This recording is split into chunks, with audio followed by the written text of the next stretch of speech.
In tonight's Healthwatch, a near-fatal encounter with carbon monoxide poisoning.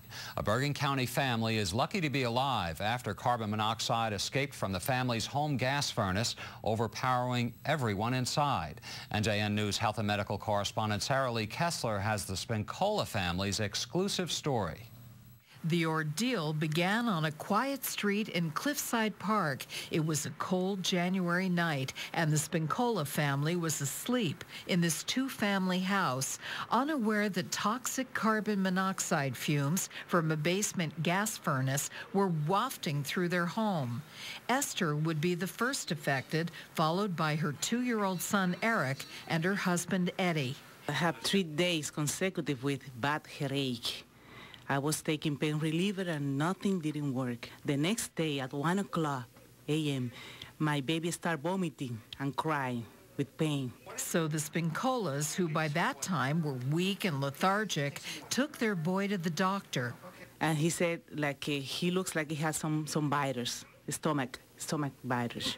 But it was not a virus. Carbon monoxide, an invisible, odorless gas, was slowly poisoning Eric and his parents and his grandparents, who lived downstairs. I was laying right here on the floor, just rolling from side to side, figuring if I laid down and fell asleep for 15, 20, 30 minutes, I'd wake up and have a little bit of strength in me. Somehow, Esther Spincola, who'd collapsed right here in the hallway, managed to get to a phone, and she called 911. Paramedics rushed the family to Englewood Hospital because it's the only hospital in Bergen County that has hyperbaric oxygen chambers. Eddie, Esther, and Eric each underwent 2 hours of hyperbaric oxygen therapy to flush dangerously high levels of carbon monoxide from their bodies. It's almost like an internal asphyxiation. You can't live on carbon monoxide gas. You need the oxygen. How life-threatening was this situation? It was definitely life-threatening. Very lucky they were able to make the call and get help. They would not have woken up, not with those cases. You are dying, you know that you are dying. These things really kill you quick. In fact, the CDC says more than 400 Americans die from carbon monoxide poisoning every year, and more than 20,000 are rushed to emergency rooms. Not everyone needs hyperbaric oxygen therapy. That depends on the extent of the poisoning. The Spincola grandparents were treated in the ER with regular oxygen tanks and masks.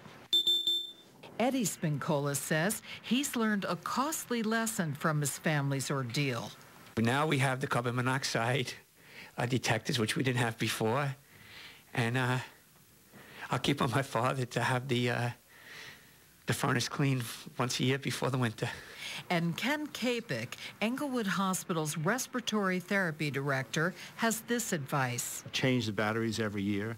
They're good for 5 to 7 years, these monitors, then they have to be replaced. I just thank God we're alive, and I'm able to tell a story.